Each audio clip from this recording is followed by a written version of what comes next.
Hi everybody, my name is Jennifer Fenton and I am the Executive Director and Lead Clinician out here at the Equine Healing Collaborative. And this... I'm Stephanie Cornejo and I'm an Associate Marriage and Family Therapist at the Equine Healing Collaborative. And this is Sneakers. And we are here to talk to you today about what you can expect from your very first session here at the Equine Healing Collaborative. Hello. Hello. Are you the giantest horse in the land? He says, I'm the giantest horse in all of the world right now. Tell Jen nobody messes with you except Geraldine. He says, nobody messes with me.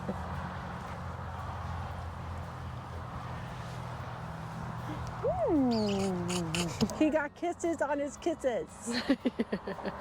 Our very first session is actually spent kind of going over some of the parameters of what it is that we're going to be doing here and essentially going over what we call an informed consent.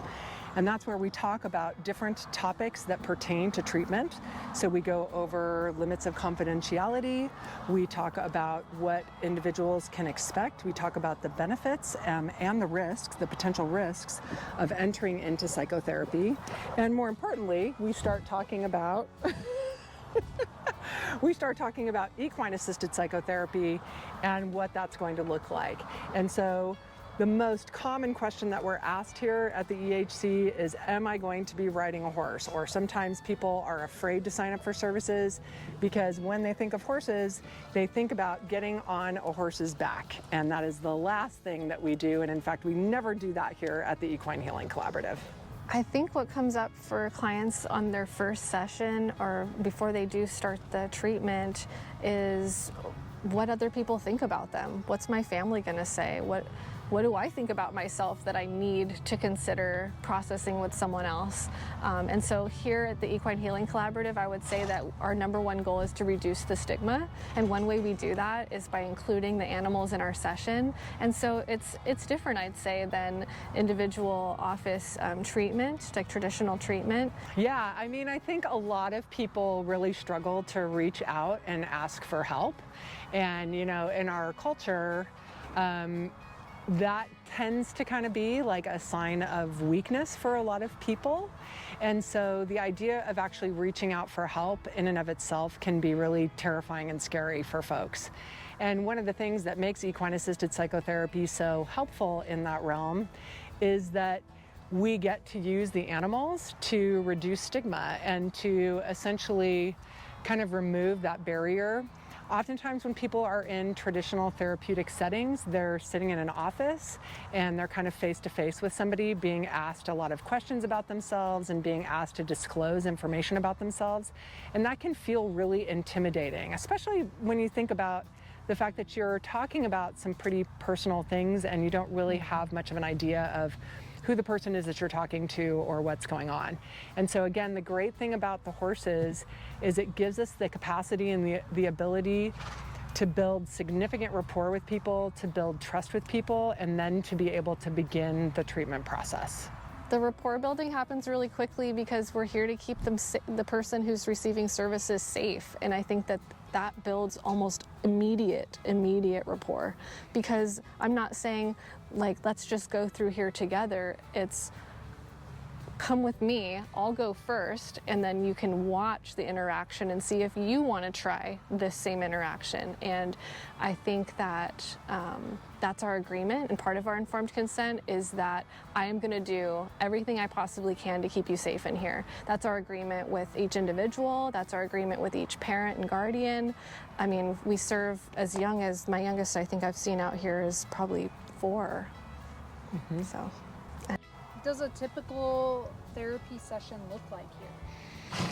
Yeah, I mean, it can look like a lot of different things. I think the most important thing to point out is that we don't ride our horses. And the reason that we don't ride our horses is because it is incredibly important that the horses are essentially consenting to everything that they're doing with us. And typically when I think about riding a horse, there's kind of like this sense that the horse needs to obey directions and commands. And what we really want is we want real connection to happen. organically. And so in other words, what that means is we want the horses to behave in a way that is most authentic to them. And when they connect, they're going to connect in a really, really meaningful way. And they're going to do it in a way that is so profound for clients because it's not staged. They're not trained to do it. They're doing it because they're actually choosing to do it. And they're choosing to do it based on connection and trust. Yes, I'd say that there is definitely a sense of community that is built in our sessions, whether it's checking on your favorite horse, even giving yourself permission to have a favorite horse so you can go check on them and check their progress. Maybe they're new to the herd, and so that really tends to create a sense of belonging. Because you know something about that horse. And then I have actually heard that knowledge base translates into people's family and building connection that way, because now the person who's receiving services at Equine Healing Collaborative has these besties that are actually part of their treatment. Thank you, doll. And so their friends, their family ends up knowing about their favorite horse and what they're doing. And they're not necessarily having to talk about the stigma of having anxiety or, just debilitating depression at times. They're able to talk about something else with their friends and family. So I'd say that connection is a huge part of our ongoing sessions. Yeah, some of my favorite experiences with that actually happen mostly with kids, where a lot of kids who come out here, they talk to each other in the school setting, and so they're letting each other know that they come out here, and you'll literally hear conversations, or school staff have reported to me that they'll hear conversations about certain things that happen with certain horses, and it's just absolutely amazing to see. And like when we get new rescues in, it's so cool to see these kids connecting with one another about the different rescues who are here and really making that connection. Like, did you meet Brutus? And isn't he the biggest horse? And they get to have conversations around that. And it's this amazing commonality that happens. And I don't think it's going to happen in any other type of setting, mental health setting. It's this amazing commonality that happens for these kiddos where they're able to share and talk about their experiences here openly, and then again, connect with one another. And I would say that even goes out into the larger community as well. So I know that a lot of adults speak with one another about themselves, their lives, what helps them, what it is that they're doing. And so we have a lot of folks in the community who all know each other. And so they talk about our horses and they talk about what they've done in session. And it's just this really fun and cool thing to hear about. It's so interesting as an individual who spends a ton of time with horses. I have kind of, in a lot of ways, lost my sense of awe because I'm around them all of the time. And so, and I'm quite comfortable around them as well. And so, typically the first time that an individual comes and they're actually working, especially with one of our standard size horses, or maybe even one of these guys right here, one of our draft horses, there is just this profound sense of awe. And when you look at human beings' connection with horses, this dates back thousands of years. We domesticated horses thousands of years ago, and we have had incredible relationships with horses. They have won human beings' wars. They have helped us till the soil and grow food. They have helped us transport items across trade routes. And so our relationship with horses has this amazing historical content. And for a lot of folks, the first time that they essentially interface with a horse, it's almost like all of that history will frequently kind of come rushing into their experience with the animal. And there's just this tremendous sense of awe and inspiration. And I've even seen just some pretty profound emotion that just comes up for folks the first time that they're around them. One experience that's pretty near and dear to me was one of our assessment questions is actually, what's the scariest thing that's ever happened to you? And we asked that question specifically because it's something that resonates for everyone. Everyone has a scary thing that has happened to them, versus asking what's your history with trauma, or do you have any traumatic history? Because most people will answer no to that question. And There was a case where a woman was here. She had been trafficked from the age of 3 by her own biological mother. And at the time, she had an infant brother when she was about 6 years old. And the clinician asked her, what's the scariest thing that's ever happened to you? And she got really, really quiet. And in that moment, one of our donkeys actually stopped eating her lunch and looked up over at the client and the clinician and moved towards the client and the clinician. The client hadn't said anything at this point at all about what had happened. And she finally, for the first time in her entire life, and mind you, this is an adult woman, for the first time in her entire life, hi, Ella. Hi, are you gonna come visit us and help us tell the story? So as the client began to disclose this story, the donkey actually came up to her and moved her chest right into this woman's chest.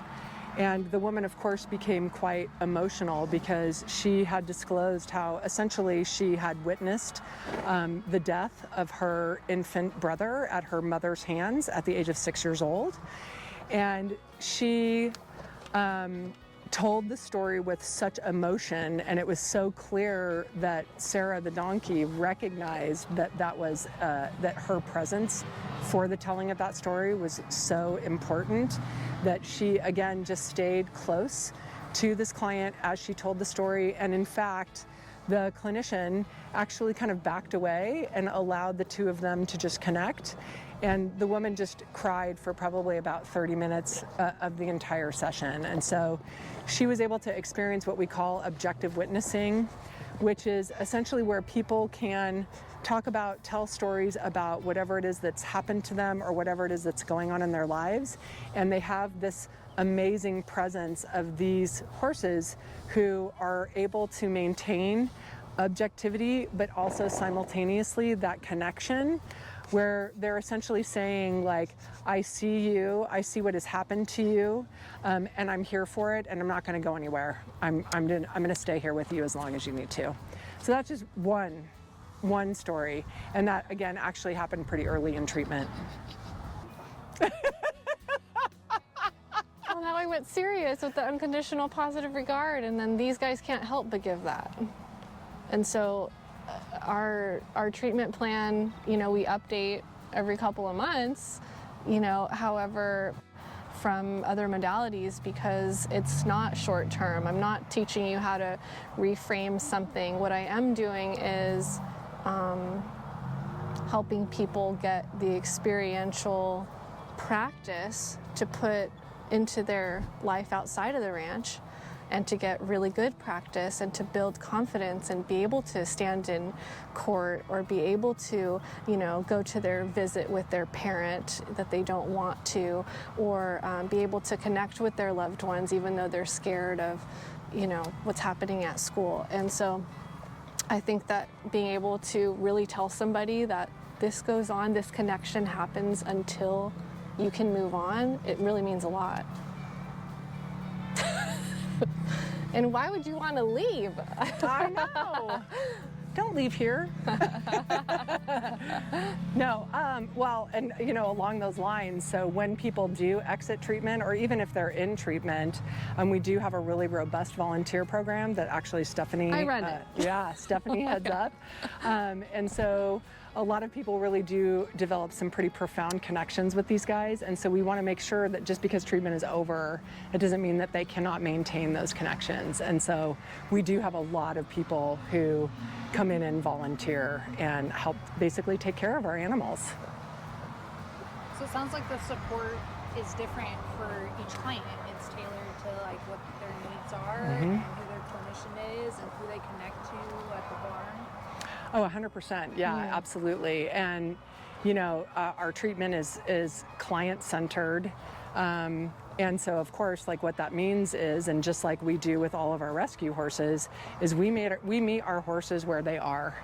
And so when we get new horses in, we assess them, we kind of figure out what their strengths are, but our goal is to meet them exactly where they are. And we don't ask them to change whatever it is that's happening. We actually change around them. And what that does is it creates a space where they're able to really, really flourish and really kind of come into their own personalities.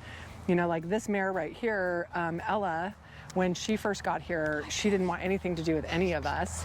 And it took us about a month to be able to even get a halter on her or to get enough trust with her where she felt like there was the capacity and the ability to actually go ahead and trust us enough to connect with. And so it's the same thing. How long is it going to take a client to trust you? It's going to take as long as it takes. How long does it take to get a horse to learn something or be something or do something different? Well, it takes as long as it takes. And so it's really important that horses and clients are supported and that they are able to be their authentic selves. Good boy.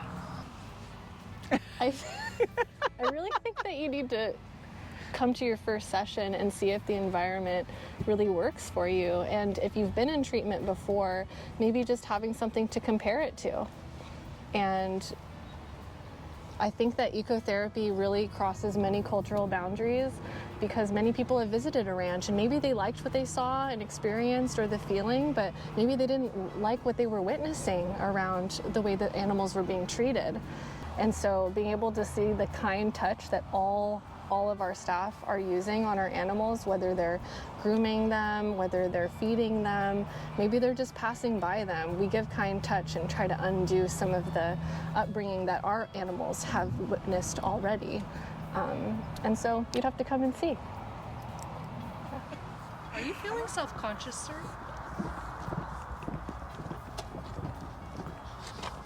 Well, we have to introduce ourselves. So sorry. Calm down, jeez, cat. Somebody make this boy a YouTube star. YouTube star.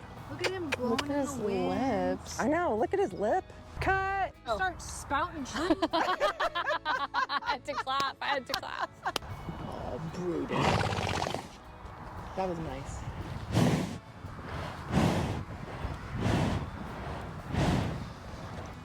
He's giving sexy eyes right now. He's doing like the smoldering. Smoldering. The smolder. I know, he's got the wind. Fabio. Someone should name him Fabio. He's a Fabio. That's his middle name. He says, I'm a Fabio. Mm-hmm. Yeah. What's up, boys?